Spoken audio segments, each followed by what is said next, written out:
Oi pessoal, bem-vindos a mais um Papo de Autor. Dessa vez a gente vai conversar com a jornalista premiada e autora de Eles Se Amaram em Auschwitz, Karen Blankfeld. Karen, muito obrigada por vir, a gente está muito feliz em te receber. Obrigada por me receber, é um prazer estar aqui. Você é jornalista de formação, certo?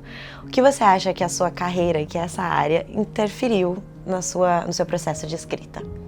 Eu aprendi como jornalista que sua mãe, se ela diz que te ama, você checa. Checar as fontes sempre. Checar as fontes sempre. Então, tudo que eu escrevo, eu checo. Cor de olho, tudo eu tenho que checar, até temperatura. Eu olhei jornal antigo para ter certeza como estava o dia, o ambiente. Então foi bem pesquisado esse livro e eu queria escrever ele de uma maneira que parecesse ficção. Então, quanto mais pesquisa eu fazia, mais detalhes eu podia incluir para justamente parecer que estava na cabeça deles, para parecer ficção. Sim. Mas é tudo verdade. Este é o seu primeiro livro, certo? Qual foi o maior desafio que você enfrentou escrevendo ele? Meu maior desafio, na verdade, foi saber quando parar.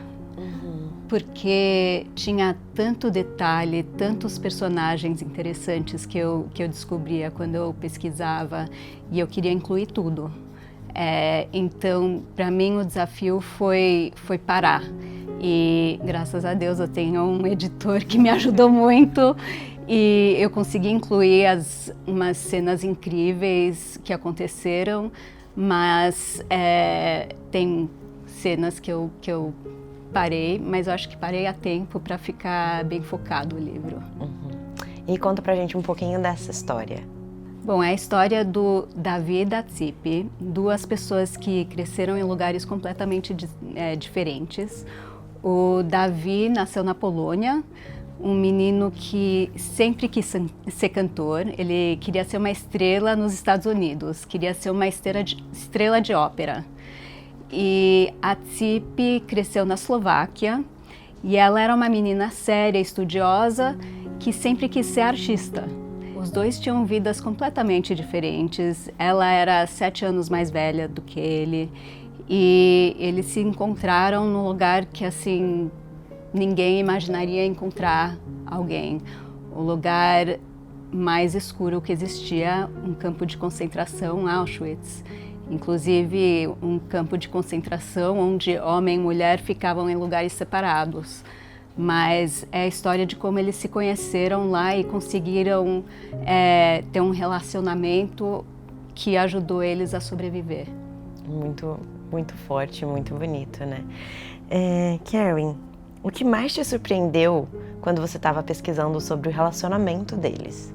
Eu fiquei surpresa com a paixão que eles conseguiram sentir num lugar que só tinha frieza, literalmente. Eles não tinham roupas para se vestir, não tinha aquecimento e estavam sempre sendo maltratados, mal tinha comida, mas vendo que o calor humano é uma coisa que você não perde, esse amor, e é uma coisa que manteve a humanidade deles. É muito doido isso, né? Porque realmente, como você disse, é o último lugar que a gente imaginaria que um amor ia acontecer. E ele aconteceu, e você registrou de uma forma belíssima nesse livro, eu acho muito importante. Houve um momento nessa história que mais te emocionou? Houveram vários momentos que me emocionaram. Eu acho que os momentos que eu vi das mortes, dos assassinatos que os nazistas fizeram e eu falei do amor, do calor humano, mas também ver essa frieza humana, sabe? O jeito que eles tratavam as pessoas como se fossem animais, não só por serem judeus, a maioria era judeus, mas também qualquer pessoa que fosse diferente, que não fosse branca, de olhos azuis, que entrassem nesse mundo nazista, eles tratavam como animais. E isso para mim era sempre chocante, eu nunca consegui entender. É um livro que traz muito bem esses dois opostos, né? O pior e o melhor do que é ser um ser humano, eu acho. E como você lida com a carga emocional de escrever esse tipo de história? É isso que você falou. Acho que não tem nada nesse livro que seja leve, né? Tudo é muito intenso. Como foi pra você esse processo de escrita com uma história tão difícil? Realmente foi um processo difícil. Eu estava escrevendo esse livro, a maioria do livro eu pesquisei e escrevi durante a pandemia. Na época, meu filho tinha 1 ano e meio e eu estava grávida com meu segundo filho. Então, eu entrava num quarto, os meus pais estavam me ajudando, porque senão não ia dar certo durante a pandemia. Eles ficavam com meu filho e o meu marido estava trabalhando no outro quarto. Então eu ficava nesse quarto, passava algumas horas assim, focada nesse mundo. E daí eu abria a porta, saía e eu acho que ter criança pequena, não tem como focar em qualquer outra coisa. Que para mim foi uma bênção, porque eu saía de onde eu fazia a pesquisa e entrava no mundo de criança com meu filho e eu via esse futuro com luz e um futuro positivo. Muito importante, realmente, conseguir se desligar, né? Porque é uma história muito pessoal para você também, né? Para mim é muito pessoal, porque os meus 4 avós são sobreviventes. Cada um tem sua história. O meu avô viu a mãe e a irmã dele serem mortas e ele foi um partisão, ele nasceu na Ucrânia e foi soldado e que lutou contra nazista. E a minha outra avó foi órfã e daí eu tenho uma avó que foi escondida por 630 dias. E ela sentava assim no meio de pulgas com prima dela e tio. Ela não via os pais dela nesse tempo, não sabia o que tinha acontecido com a família dela, mas ela sobreviveu, todos com os pesadelos. E finalmente meu outro avô da Látvia, ele sobreviveu como foi um soldado também. E no final da guerra ele voltou para casa e viu o apartamento vazio. Ninguém da família dele sobreviveu. Então eu cresci ouvindo essas histórias e eu sempre me senti assim uma responsabilidade para continuar a contar essas histórias, porque para mim eu cresci próxima, ouvindo todos os dias quase, sentindo isso todos os dias. E eu acho importante manter. E é muito bonito você, pelo menos esse quadro que eu acabei montando de tá na sua história, tá no seu sangue e você deu continuidade a isso e agora é um lugar de esperança, né? Que você traz essas histórias tristes, mas olhando os seus filhos, é a continuidade deles também, né? É isso, e também vendo essas pessoas que saem de um lugar escuro, assim, você pensa que não tem esperança, mas é o que eu falei antes, eles mantêm a humanidade, mantêm o calor humano e mantêm esperança de um futuro. E os meus avós são assim, eles são sempre... Eu tenho um avô de 100 anos, que acabou de completar 100 anos. E ele é um homem positivo, sempre otimista. Ele passou pelo pior dos piores, mas ele acredita no futuro. Até pouco tempo eu conseguia assistir notícia e via o que está acontecendo no mundo, mas ele sempre mantém a esperança. Que lindo. E falando em esperança, qual você acha que é uma das principais mensagens do livro? Eu acho que é isso, manter a esperança e manter a humanidade e lembrar que... isso é muito clichê, mas que o amor conquista, que o mundo continua por causa do amor, continua por causa das nossas conexões. Não só o amor que a Tsipi e o Davi tiveram um pelo outro, mas eles também fizeram amizades e com essas conexões eles salvaram a si mesmo e a outras pessoas, porque eles manteram conexões com as pessoas. Isso é importante, sempre lembrar que nós somos humanos, nós somos seres que é importante conectar, estar sempre conectado. Sim, ai. Lindo, eu fico emocionada daqui também. Conta um pouco pra gente como essa história chegou até você. Eu estava pesquisando refugiados que chegaram nos Estados Unidos depois da Segunda Guerra, que era uma época difícil de migrar para dentro dos Estados Unidos, que nem agora. Então, falaram que esse homem, Davi, tinha uma história muito interessante.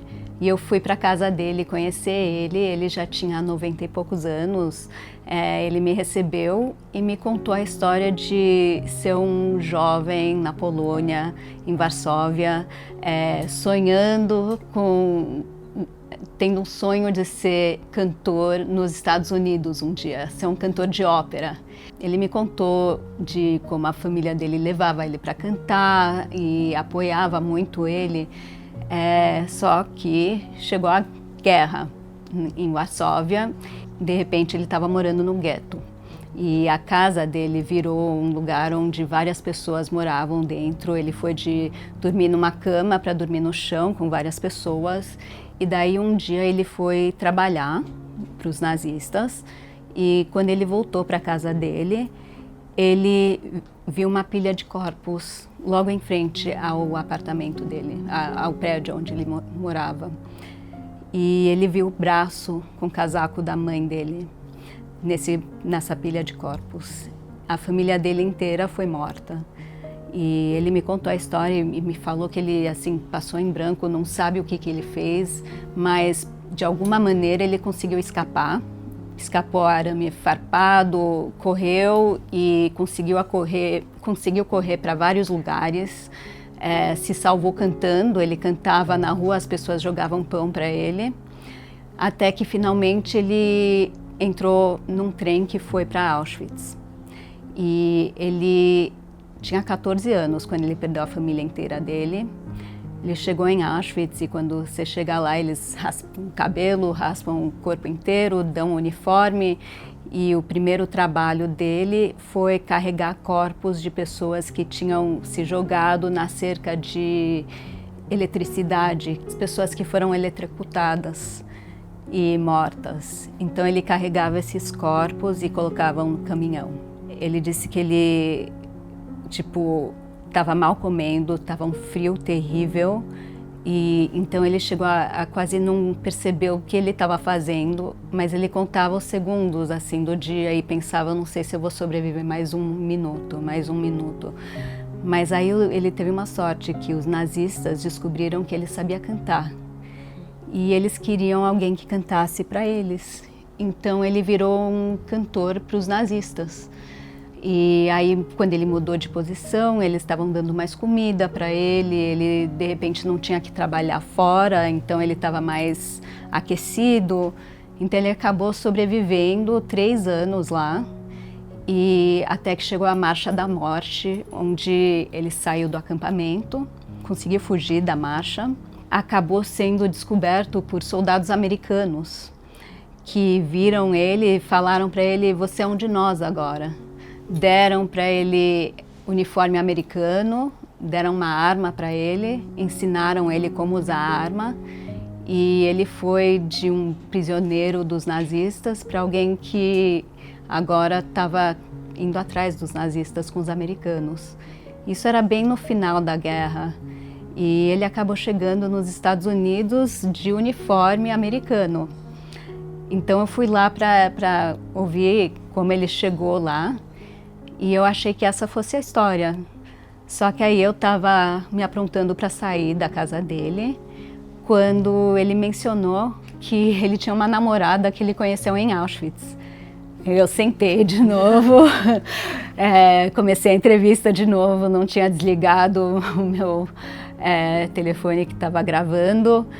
E continuei a entrevistar ele. Ele me falou dessa prisioneira Tzipi, que era uma prisioneira muito especial, e de como eles conseguiram manter um relacionamento e se conhecer num lugar que era completamente improvável.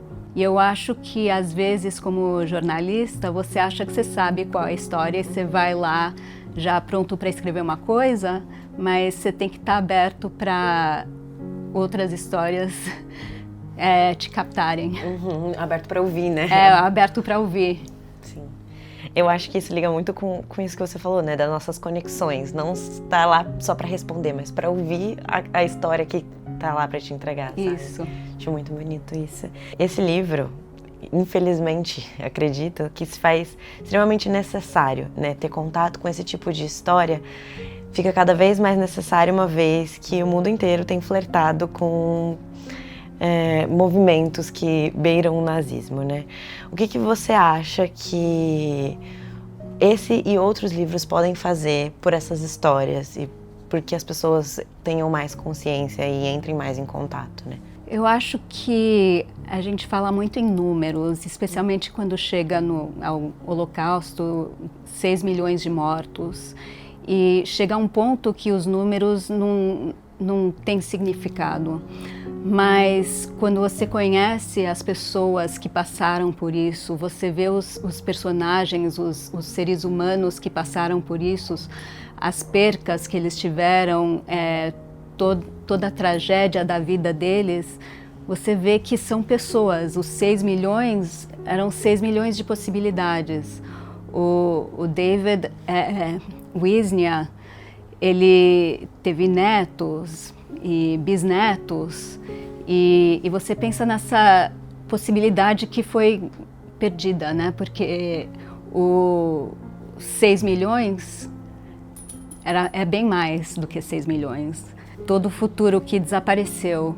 Então, eu acho importante ler as histórias de pessoas que passaram por isso para ver quem está atrás desses números. Eu queria que você deixasse alguma mensagem para o público final.